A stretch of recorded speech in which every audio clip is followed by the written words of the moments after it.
In our top news tonight, siege ended in Marine. What's better than a dire wolf, you say? How about a dragon? Not enough. How about 3 dragons?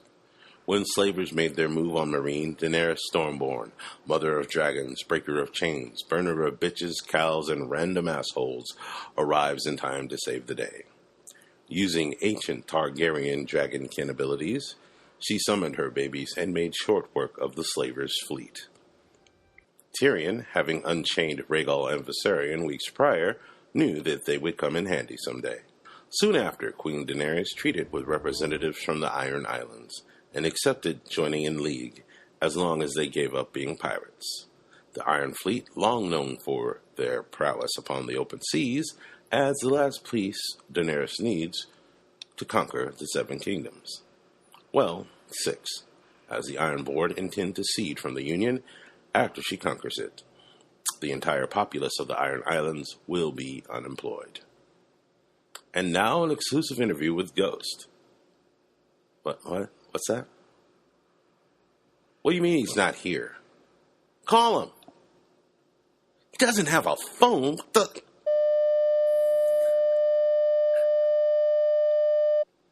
And finally, Bastard Bowl 6, Rumble for Winterfell, has come to an end. Starks win. Starks win. Starks win. Words are exchanged on the eve of battle as 2 bastards meet upon the field. Ramsay says bastard more times than can be counted by mortal men. Jon is unfazed. Seems like the lessons he learned from a certain little man came in quite useful. Later, when battle lines are drawn and the advisors wander off to discover hidden truths, Sansa chimes in with some very important advice that would have been useful many days ago. Don't do what he wants you to do. Oh, that's good advice.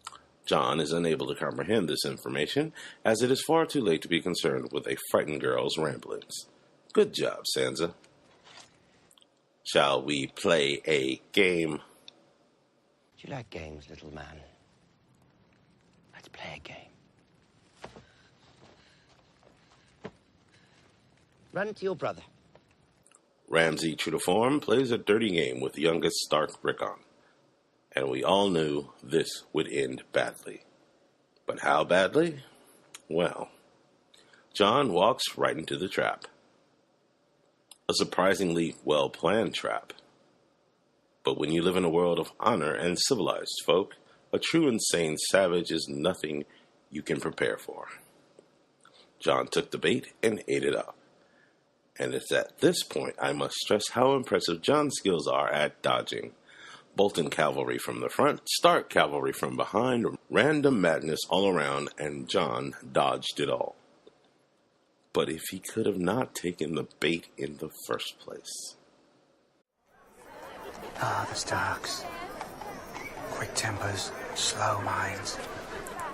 Set, knock, loose. And now the battle is in high gear as Jon engages the Bolton forces. While Davos holds back the Stark archers, Ramsay cuts loose with his, and wow, it didn't matter who the arrows struck as long as they made a dead body behind the main group of Stark fighters. When all was said and done, several walls of bodies dotted the battlefield, trapping the Stark ground troops, including Jon behind one. Bolton sends in his shield wall in a classic Roman maneuver called the phalanx. The strength of this move comes from the double rows of men with shields and a long spear in between. They move as one unit, spears in front. Anyone tries to get through, the man behind stabs him with a sword. Effective, and with the wall of bodies preventing escape, all seems lost. Unfortunately, this fight is driven by passions on both sides. Jon walked into the trap, and Davos sent his men in after him. If they hadn't gone in, Jon would be dead. Again. Once Jon set off the first part of the trap, there was really no way to recover. Eerie rescue. There is but one weakness the phalanx has: attack from the sides. And while Ramsay had the most men, he also killed a majority of his troops to make walls of the dead. True to his nature, LittleFinger took advantage of the situation, sending in cavalry from the Eyrie to save the day. The move made short work of the phalanx, forcing Bolton to retreat behind the gates of Winterfell. All in all, Ramsay proved to be a very good strategist. He knew his enemy, and he knew how well to bait him. His singular focus worked for the most part, but having slaughtered most of his own troops, and the fact that he is truly insane, ultimately led to his defeat on the field of battle. He who knocks. No place is safe from the wrath of Lord Snow. Not even the mighty gates of Winterfell will stop him. With assistance of 1-1, the gates trembled, then tumbled like so many matchsticks. But alas, 1-1 was felled by the cur known as Ramsay Bolton, with an arrow through the eye. A moment of silence for the last giant, 1-1. Jon undaunted advances towards Ramsay, who decides to take him up on the offer of a one-on-one. But Ramsay has already lost. Shooting in a panic, Ramsay misses flesh, only finding a Mormont shield absorbing his arrows. And at last, Jon beats the living piss out of his face. But before Jon can smash his head in with fists of fury, he notices Sansa and stops. This is not his kill. It belongs to her, and she will have it. Vengeance, thy name is Sansa. The foe is bound in a place all too familiar. He wakes, still reeling from the beating, and notices Lady Sansa. He says some things, and then we see one of his hounds. You haven't fed them in 7 days, you said it yourself. How she heard this, as she was well away from Ramsay when he said it, is a story for another time. Good news is, dogs ate his face. Would have been much nicer if ghosts ate his face. I'm not complaining, but still would have been nice to see.